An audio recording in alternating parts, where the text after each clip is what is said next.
Welcome back to the Canadian Concussion Center's webinar series, which is sponsored by LiUNA, the Labor's International Union of North America.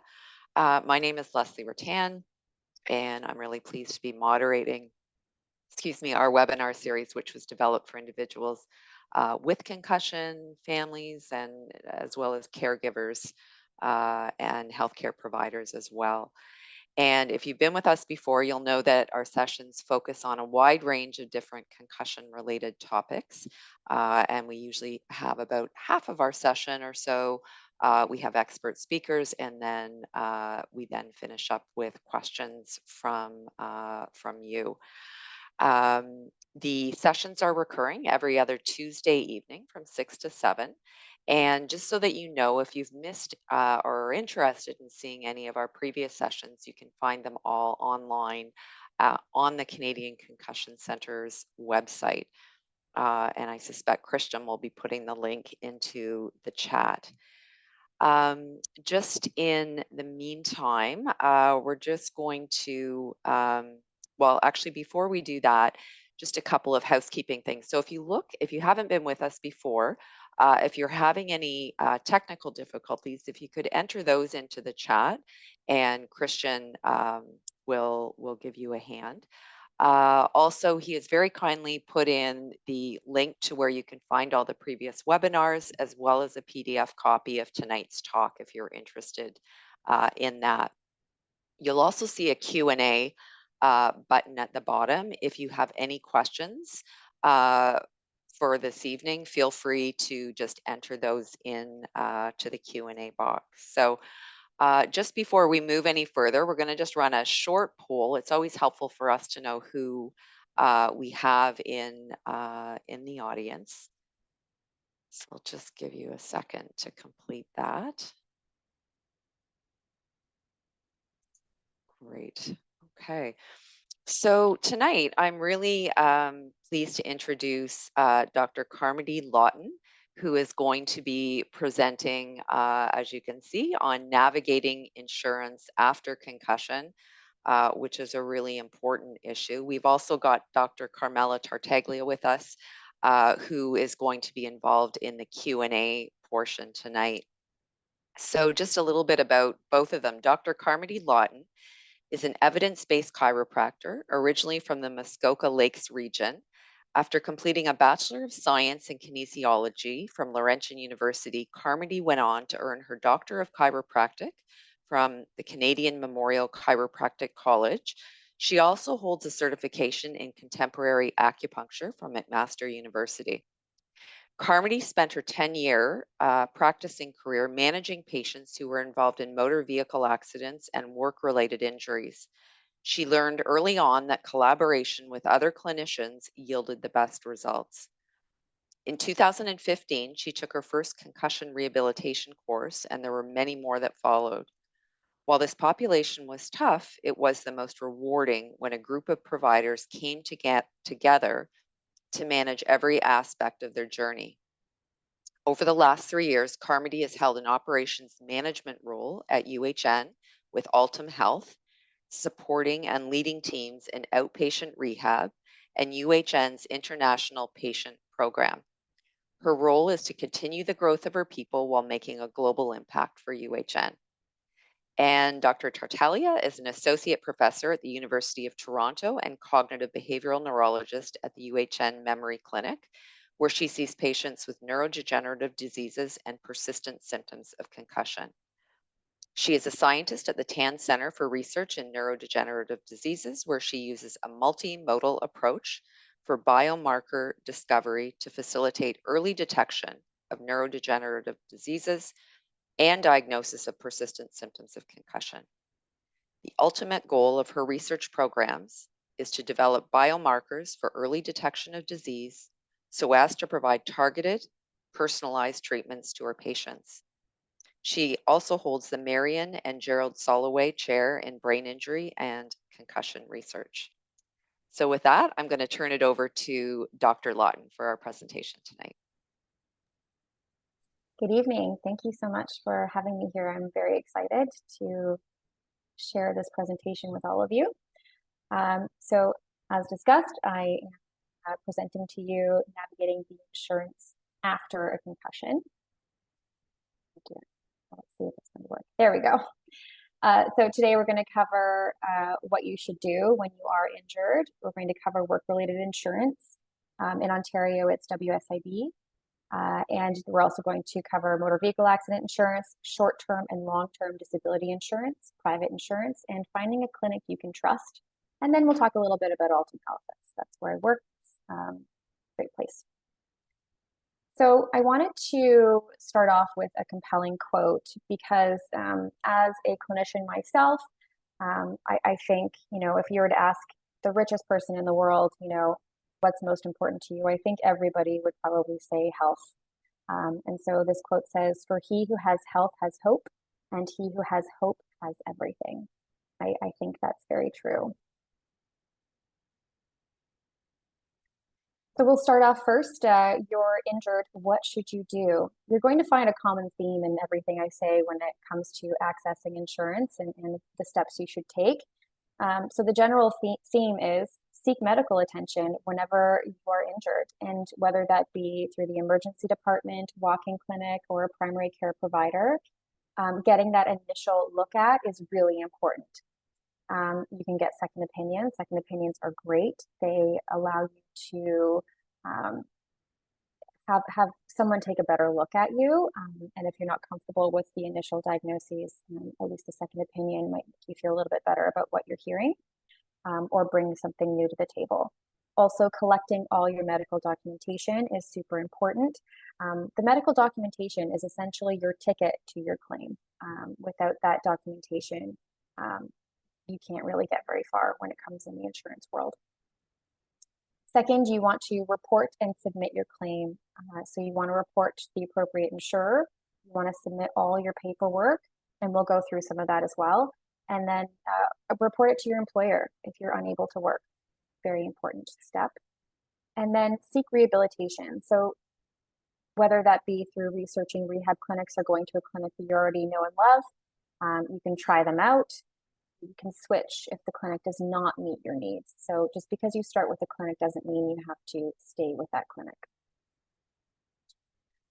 Okay, so work-related insurance. I do apologize for anybody who's joining us outside of Ontario, whether that be our friends south of the border or anybody in any other province or territory. Unfortunately, my expertise lies in Ontario insurance and not necessarily what happens in other areas. So again, I do apologize for that. So here you're going to see 3 circles, and some of them converge and some do not.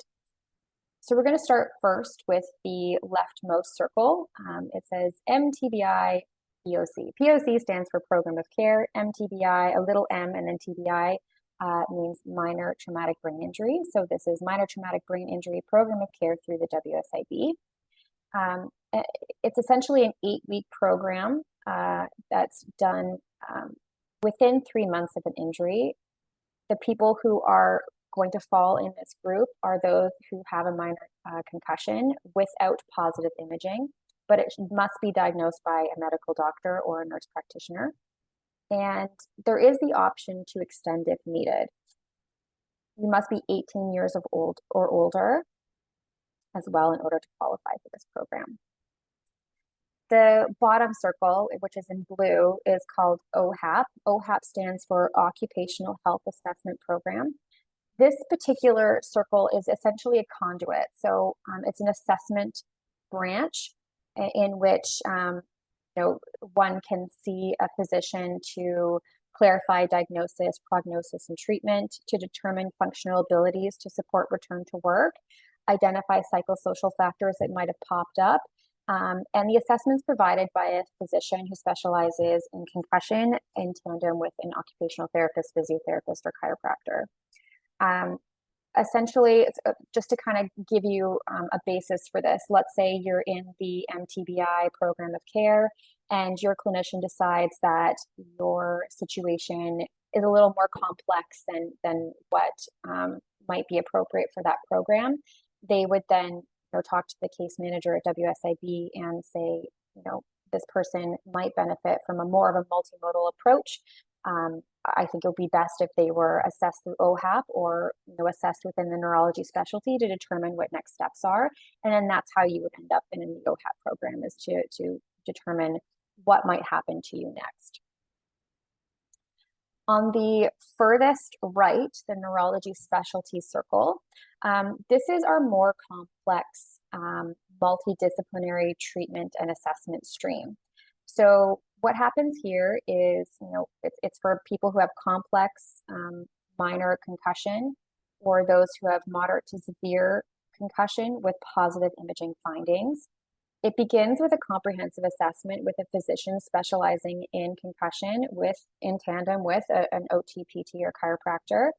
And from there, you then are able to access additional specialties if it's necessary, dependent on what the clinical picture might be.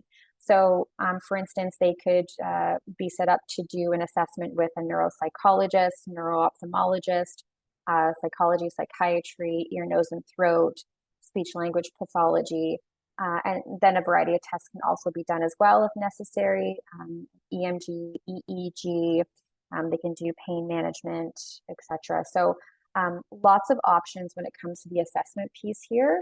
And essentially what they're looking to do here is get comprehensive care really quickly. And this is the best way to do that. But WSIB does have clinics specifically that run this particular program. Alton Health is one of them. But there are many across the province that are well respected. From the for the multidisciplinary treatment plan to fit patients' needs, what I mean by that is that if somebody is coming for treatment, it's very specific to the individual. And what that means is I'm not going to give a treatment plan the same treatment plan to a teacher as I would to a plumber. There are very differences between how a teacher lives their life day to day and the job that they do versus the plumber. And so for a teacher, for instance, you might have them practice doing lesson plans and researching topics and things of that nature. Whereas the plumber, you want to do that individualized programming where they're, building up to ultimately go back to work to be a plumber and what they need to do in their day-to-day life. So what that might entail for them is a graduated exercise program that involves kneeling, squatting, being able to bend over, because bending over it can be tough for people with concussion. It's very specific to them. And we find as well that when we do things that are specific to the individual, they're more likely to be more involved and are able to work through the treatment a little bit better. There's more of a purpose for it for them. So the multidisciplinary treatment can also include physiotherapy, occupational therapy, speech language pathology, chiropractor, psychology, psychotherapy, sometimes behavioral specialists. They can also involve vocational specialists. So it really runs the gamut. And then they do regular check-ins. Usually a neural specialty program rolls on a 6-week block. And then those can be extended into new blocks depending on what's needed. But the ultimate goal with WSIB is to return to work. So how do you access WSIB insurance? So as I said before, there's going to be a common theme that you see here. First, you want to seek healthcare, whether that be 911 was called and you were taken to the emergency department, walk-in clinic, primary care provider. A quick note here, with WSIB, your injury needs to occur during work hours or on work property. So that means if you were in a parking lot and you got out of your car and you slipped and fell on the ice, that was on work property. Usually that will be covered by WSIB. I have seen it anyhow.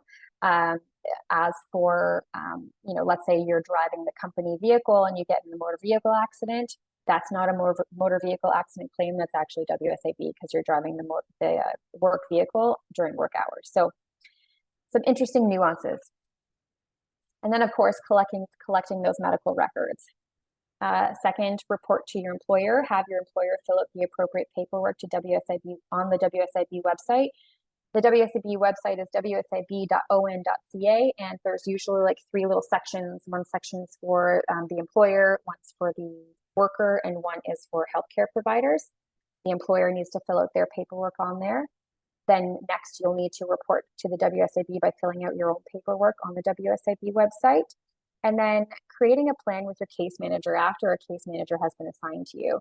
It's really important to seek out that rehabilitation once your claim number is received and maintain really great communication with your case manager. They are ultimately there to help you, and the nurse practitioner as well is also really important in this particular case as well.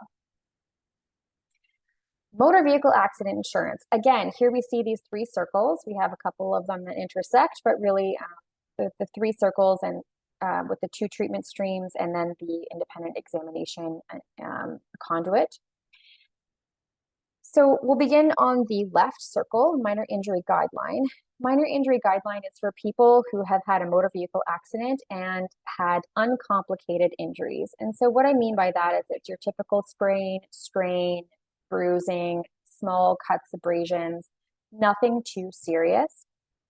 And it's also for individuals who are relatively healthy that don't have any comorbidities that could affect their healing. The cap for this is $3,500. The first 12 weeks is usually a pre-approved treatment plan of about $2,200. And then if you want to extend treatment beyond that 12 weeks, you do have additional treatment of $1,300 that must be approved by your accident benefits adjuster. This treatment can be multidisciplinary, which means you could have a chiropractor or a physiotherapist or an occupational therapist, massage therapist. It really runs the gamut on what you need for your particular problem, but you can have more than one person on your file helping you through. Below, you will see independent examination. So again, the assessment stream here. This is specifically, it can occur within any medical specialty, and the purpose of it is to provide another opinion on one of the following. So the level of disability that the person might have, it's to confirm diagnoses, provide recommendations on a dispute of treatment, provide medical opinion. To put it into like a perspective here, let's say you're in the minor injury guideline getting treatment and your physiotherapist decides to put in another treatment plan that exceeds the cap of $3,500. And I don't mean by a couple dollars and cents, I mean by, hundreds of dollars, perhaps even thousands. That would then spark the insurance company to think, well, I mean, all the documentation we have says that this person is a minor injury and, is not supposed to be getting more than $3,500 worth of treatment. Doesn't necessarily mean they don't deserve it, but certainly they do need to investigate. And so that's when you would enter into the independent examination stream to, ultimately determine what the issue is and whether or not you would be entitled to that additional money. The other thing here is that it's not a perfect world, I will say that. Insurance is not a perfect world. There are situations where independent examinations can be single discipline, meaning you have one individual that is assessing the claimant, and there's one report that goes out. It can be very quick and timely. And then there are other times for the more complicated cases where you might require a multidisciplinary assessment. And the thing that I dislike about this particular stream is that if it's a multidisciplinary assessment, all components need to happen before that report can be released. And I've seen some that range from two individuals assessing to up to 10 specialties that are assessing. And those people then need to compile a report together with an executive summary, and then that gets sent to the insurance company. That can take a really long time. And is that a great use of time? In my opinion, no. And again, the system isn't perfect, but it is the reality. And I wanted to make that apparent here. So in the pardon me. I'm trying to move my head around so that it's not in my way. So in the right circle here, non-minor injury guideline or catastrophic. So I kind of paired these two together. We'll first move through the non-minor injury guideline, which is also known as the non-MIG. It's used for individuals who have medically documented ruptured tendons, ligaments, dislocations, fractures, complex MTBIs, moderate to severe TBIs, documented comorbidities that could impact recovery. So anything a little more complicated than your uncomplicated sprain strain. The cap for this program is $60,000. All treatment plans that are submitted to the insurance company must be approved by the AV adjuster. So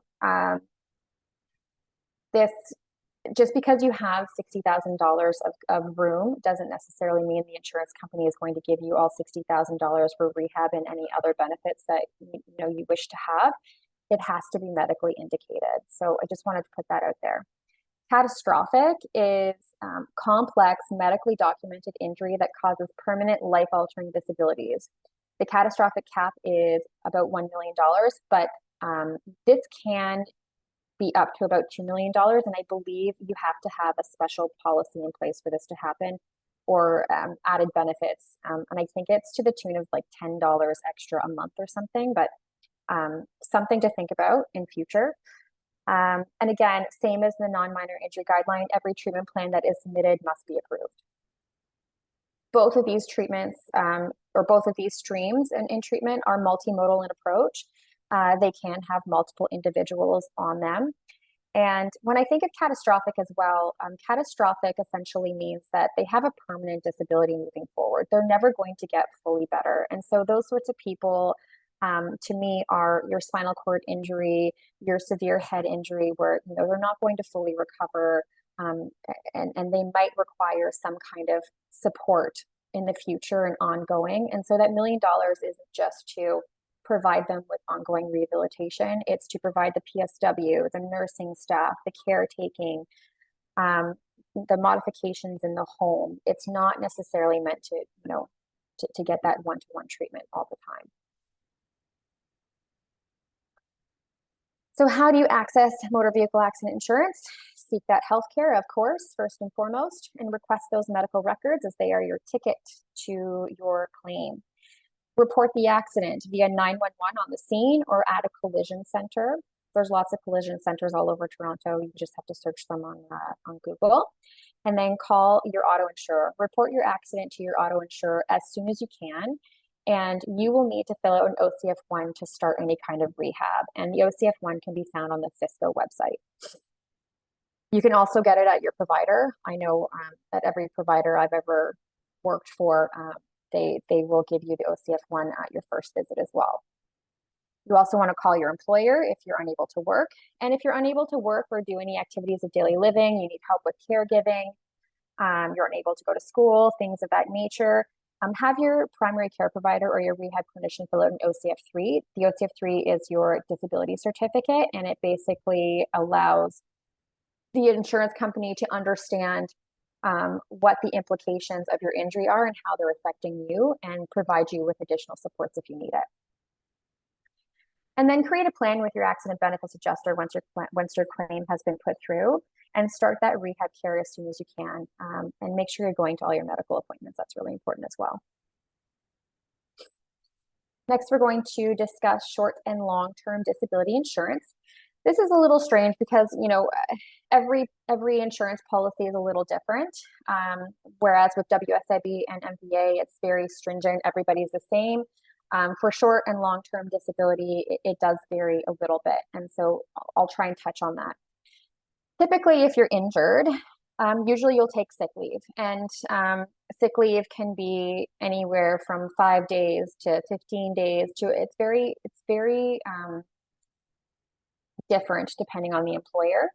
And during this time, you can use your private health insurance for rehab, or you can pay out of your pocket. After your sick leave is exhausted, short-term disability usually begins, and it's usually good up until about the 6-month mark. Now, again, this can vary. Sometimes employers will just they don't have a short-term disability policy. They do it internally, meaning that, they have the case managers with occupational health, and they have the sick leave that they use to pay their employees during the short-term disability. And others have to use a group insurer, and that's okay too. And again, they have the case managers and things. during this particular time, you can use your private health insurance, and then usually once that's exhausted, a case manager would then have to pre-approve any kind of therapy that you would need moving forward. And then after 6 months, same sort of thing. It then, switches over into long-term disability. And the long-term disability is to support the injured individual, and rehab must be pre-approved by your case manager, however that might happen. Typically, I've seen it where the case manager will speak to the patient and let them know, maybe it's time for you to seek out rehab. I would be interested in helping fund that, and we just need to find a provider that's going to work with us, and it usually goes quite well, as long as the individual has that experience. How do you access short-term and long-term disability insurance? Again, seek that healthcare and get those medical records. You want to contact your employer. Your employer will help you get in touch with your insurer. Some people who aren't employed and are self-employed, you might want to reach out to your insurance company on your own. And then create a plan with a case manager. So get that rehab treatment booked and pre-approved by your case manager, and continue on with any medical assessments that might be booked. Sometimes short-term and long-term disability insurance will have relationships with some areas that can provide specialty medical assessments. Some don't, and that's okay too, and you would have to go through OHIP for that. Next up, we have private health insurance. Extended health benefits through your employer. Again, these are very specific to the employer. They not all plans are the same. I know at UHN we have very diverse private health insurance plans, and so not everybody has the same health insurance, even if they work in the same place. It can be used to seek rehabilitative care in the community. Every plan is structured a little differently, and some services may require a note from your doctor. So just make sure you're taking a look at your plan and what's needed and required. I've seen a doctor's note required for massage therapy, sometimes for physio, chiropody. It varies, but it's important for you to know what you need in order to submit a claim. And some plans can allow you to use your health spending account for services as well. So if you do have a health spending account, take a look and see whether or not you can use it for any services. So finding a clinic you can trust. Lots of ways to find a clinic. You can find a clinic online. You can find it through friends and family. You can walk past one and go in and see what it's like. But what I would recommend is, when you find that clinic that you're interested in, ask to do a no strings attached free consult. I've done these all through my career. Sometimes people just don't know if they're going to have a good relationship with you. They don't trust you yet. And I think it's really important to ask for that free consult so you know what you're getting into. And so some things you want to ask on your checklist: you want to make sure they're registered physiotherapist, occupational therapist, or chiropractor. You want to know how many courses they have taken and when. So if they took a course once 10 years ago, what are they doing to stay abreast of this research? What have they done to maintain their knowledge base, and how have they kept it up to date? So again, the next check here, what are they doing to keep abreast of the research? How are they doing that? Are they taking courses yearly? Are they diving into the research? What does the research say? Ask those probing questions, I think, is really important. And what is their approach to treatment? Some people don't like the approach that a therapist might have. Some people require a more empathetic, compassionate individual, while others might thrive, in a Vince Lombardi sort of scenario. I don't think I would, but I think it's important to see whether or not it's a personality match, and they're ultimately going to be helping to guide you through this program. And how will they know the treatment is successful? What goals have they set out for themselves and for you to know that what they're doing is successful? I think those are really important questions to ask. And do they accept your funding type? So do they accept short-term, long-term disability, WSIB? Do they accept MVA? You'd be surprised how many clinics are out there that just take cash and debit, and they're not really interested in dealing with insurance companies. And I mean, that's fair enough. That's how they want to run their business, but that's not going to be suitable for you and your needs. little bit about Altum Health. I've been working for Altum Health since 2018. Wonderful place. Love being part of UHN. We manage musculoskeletal and concussion diagnoses. We work with WSIB and VA short-term and long-term disability and private insurers. We have individualized single and multidisciplinary rehabilitation, and we do provide some medical devices and equipment. Our motto is the right care always. So we believe that providing the right care at the right time is the most important piece to a person's journey to getting better. There's a little few pictures of our facility. I believe our facilities are gorgeous. Big windows, nice daylight, gorgeous place to be. And we are CARF accredited. CARF accredited means it's been accredited by the Commission on Accreditation of Rehabilitation Facilities. And we recently got 100% on that, which I have never seen that before. They have many, many standards that we need to meet, and we met every single one of them without a single recommendation. And then we also have lots of locations all across Ontario. As far north as Barrie, and as far east as Oshawa, and as far far west as Cambridge. So closer to the GTA, but we have a few locations to choose from. And so that's it for my presentation. Thank you so much for listening to me. I really enjoyed myself so far. I'll allow for some questions. Great. Thank you so much, Dr. Laughton. So just as a reminder to those of you watching, if you have any questions, please enter those into the Q&A. Let's see here. Just my screen has done something strange. There we go. Okay. So we have a question from Terry. Have you heard any feedback from your team on the use of the revised ACRM mild TBI diagnostic criteria? Been out of the clinic a little while, but I'll give it to Dr. Tartaglia. Yeah, the new criteria came out, I guess, this year. And I think they're just starting to be used. I'm not sure there's really that much feedback to be had. They're not the easiest criteria, I have to say. So I think the jury's still out on whether they're going to facilitate diagnosis. I think some of it was kind of obvious, the concussion and mild traumatic brain injury have already been used interchangeably, and so those made it into the criteria. But as with all new criteria, it's going to take some time to see whether they're actually helpful or not, and whether they get implemented on a large scale or not. So I can't really comment more than that. Yeah, I haven't really heard too much either, but I've gone through, but it's, yes, definitely more complicated than previous previous definitions. Okay, next question. How do clinics provide a free consult? I feel like none of the places I've been to would be able to answer the questions about how they would judge if treatment is successful without doing a full assessment.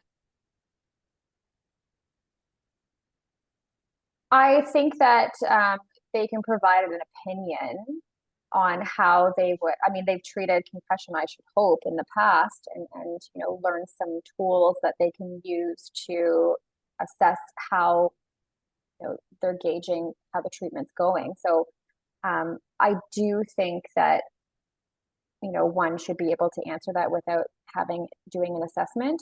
And in my experience, if anybody is asked to have any kind of free consult, and I mean, it's not going to be an hour long and you tell me everything that's going on in your life. It's, how can I help you? And how can I, basically convince you to come to my clinic because I know what I'm doing. But yeah, I don't think you should shy away from asking whether or not somebody can provide 15 minutes of their time to have that quick one-to-one screen on whether or not this person's going to work for you. I think anybody in the field would agree that they have that time to provide somebody so that they can make a good decision for themselves and their care moving forward, basically. Great, thank you. Nisha is asking, do you have any clinics in Ottawa that you would recommend? Oh, in Ottawa. Um, there's some clinics that are affiliated with the Ottawa Hospital, I think, that are probably quite reputable. Okay, thank you. Katarina's asking, when an MTBI client presents with mainly executive functioning issues, which professionals would the client be referred to for treatment?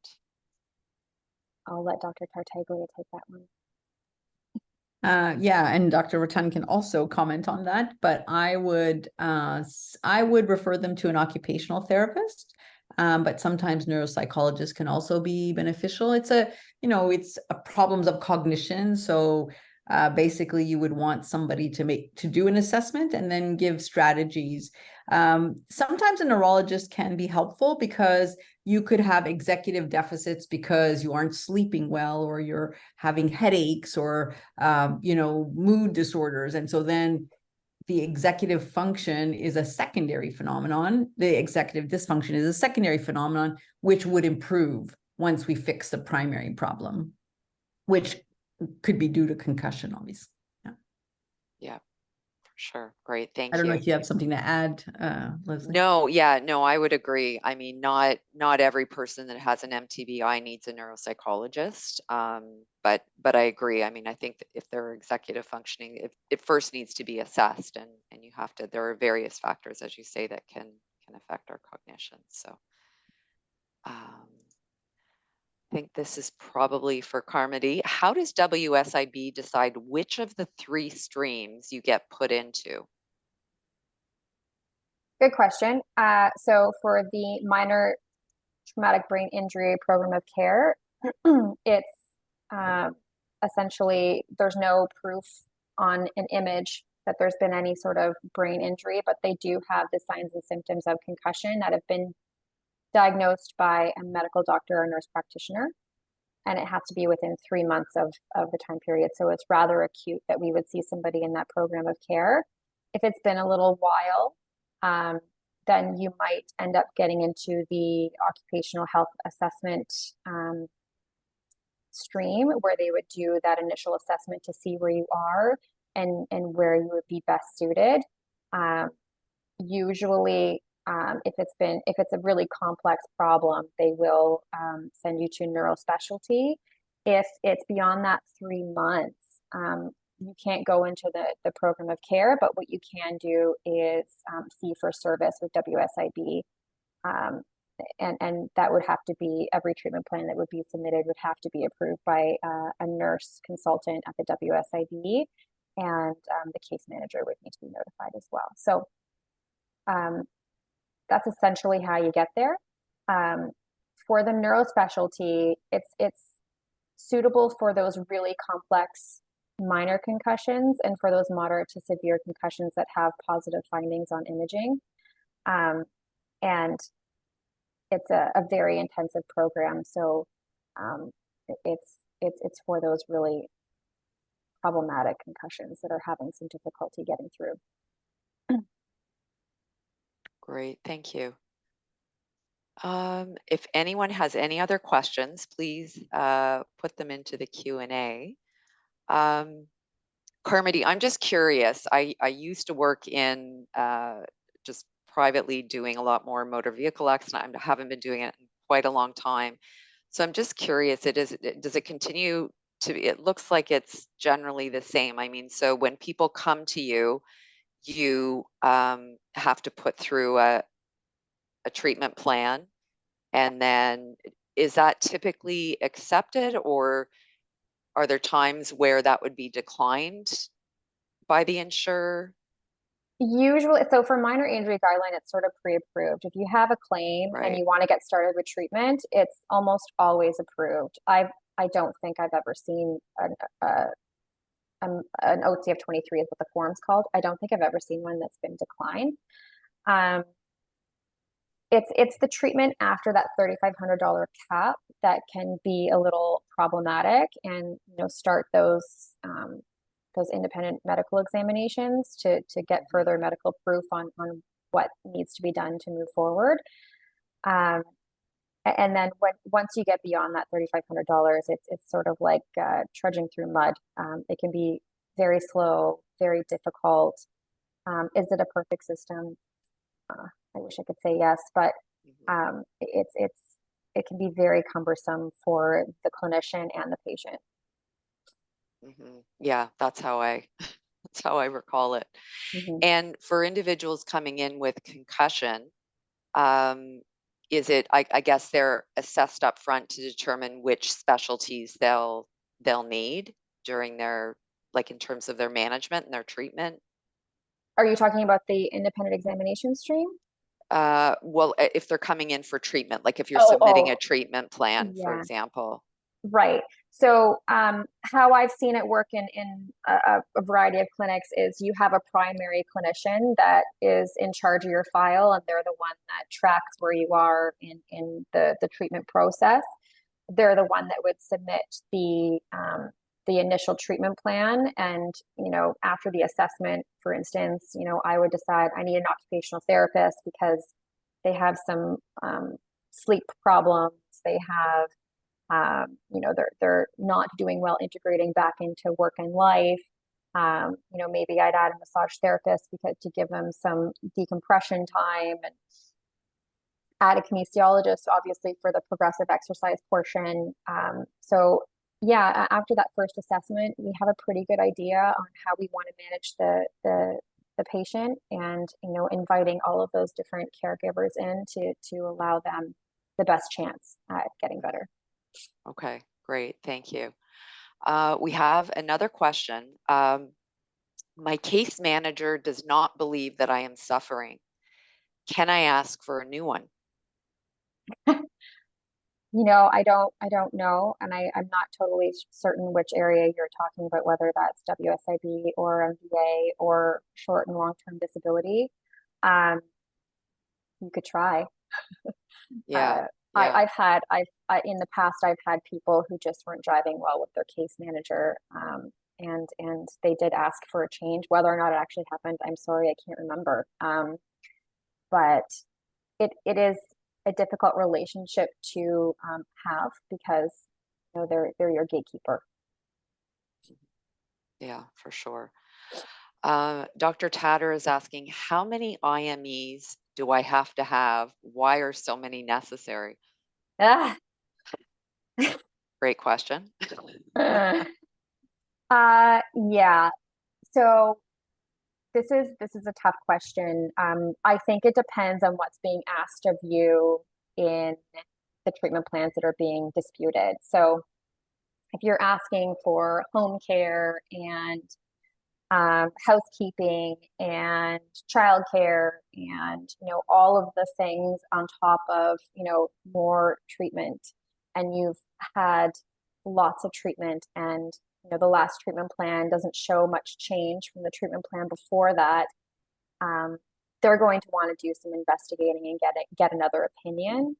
And what that looks like is very specific to the patient and their particular claim. So for a concussion, for instance, they might need more time off work, so they need the work benefits, and they can't clean their house, so then they want a housekeeper, and all these things. So they need an OT assessment, and then maybe they're not doing well from a mood standpoint, then they'd need psychiatry or psychology, and then the rehab that's being recommended, maybe they need to see an orthopedic surgeon and a neurologist, and maybe an EMG and an EEG. Like it just compounds. Again, not a perfect system. Don't love it myself. It can be very frustrating. But yeah, that's sort of how it goes. And then all of that, if it's a multidisciplinary assessment with multiple components, it can take months for all those components to be fulfilled, and then that report has to be compiled and sent to the insurer. And oftentimes patients don't show up, so then you have to reschedule, and then if they don't show up again and you try and reschedule again, it's just really awful that that people have to wait so long. Again, not a perfect system. Yeah. Dr. Tartaglia. Yeah, actually, I have a question. So, you were talking about the first $3,500 seems to be available to most people, Yeah. but it's hard for me to understand how you end up with one provider versus another provider, and what the reassessments are, because oftentimes we have people who've gone through the whole 3,500 and you're like, why would they with this kind of provider? By the time I see them, I think maybe they should have been in some other kinds of therapies. And it's unclear to me how that first $3,500 gets, well, I know how it gets allotted, because I guess it sounds like it's just given, but how is it directed? Who gets to go through, one type of therapy versus another? Who decides all this? Yeah. So it's really important to have an MD of some sort in your corner to help direct some kind of care. The other piece to that too, and I'm talking MVA world, it really comes down to the clinic and what the clinic can offer. And the $3,500 is really difficult to do from one house to another. So if you have one clinic that has a physiotherapist and an occupational therapist, and they need psychology, but they don't have it in house, they'd have to do it externally. It can get a little messy that way. And so that's why it's super important that if you are seeking out a clinic, you have to make sure that you have all of the things you need in one house. Otherwise, so, and also the primary clinician, for instance, I was a primary clinician on a lot of files. You'd see that person for the assessment, and if you don't have that particular type of clinician available to you, it's really difficult to get. Psychology is famous for this, right? We want psychologists to be on a lot of these claims because their opinion matters, and what they can do with the patient is really important. But there just simply aren't enough psychologists to go around, and so it makes it really difficult for us to manage that. On top of that, a lot of private psychologists don't take motor vehicle accident insurance as well, so then that adds to the decline in the need as well. So it's a tough batch. I think it also comes down to the experience of the clinic and the clinicians involved. You have a very deep knowledge, Dr. Tartaglia, and I think it's the knowledge that a clinician has at a community clinic is not nearly as vast as what you have. And so they're doing the best they can with what they know based on the courses they've taken and the research that they've done. But is it as comprehensive as someone like you or someone else that specializes in concussion? Unfortunately not. And so they do the best with what they can, with what they have. And I think every clinician, that's their goal, but oftentimes, as you say, it's not the right choice, and it's not the right treatment trajectory for that person. Yeah, that's what I find. I feel like they're missing their quarterback. And so, they're sent down this therapy line or journey, and it's great, but it wasn't for them at this point in time. And so, and then, they get kind of they invest in that therapy, and it's really hard because then they go through all their benefits. And I agree. We see a lot of people really struggling to get more. So it's hard to know, like, seems to me, intervention at day one is required so that you send the person on the right path.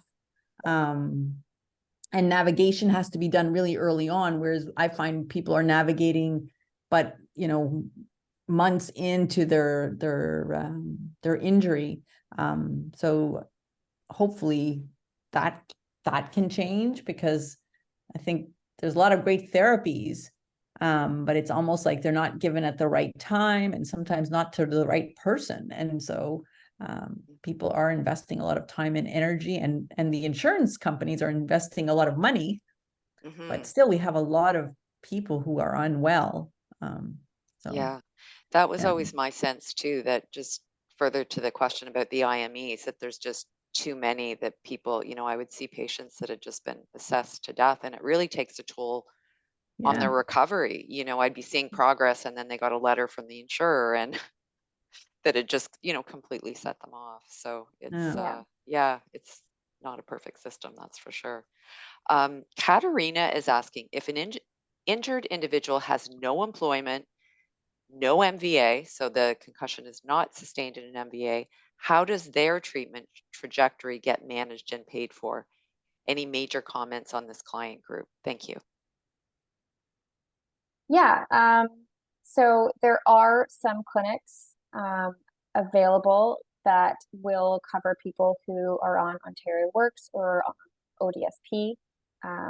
Is the treatment and the help that you're getting very comprehensive? Probably not, but yeah, you can also pay privately out of pocket if you are able to. There are some options. Yeah. Yeah, so OHIP coverage if you're with Ontario Works or ODSP. ODSP can also help with anything if they think that it's necessary as well. Great, thank you. Anisha has just commented, I'm years into my recovery and I'm still struggling to find the right therapies and therapists. So yeah, it's not easy. Okay. That looks like the end of our questions. Does anyone have any further questions for either Dr. Laughton or Tartaglia?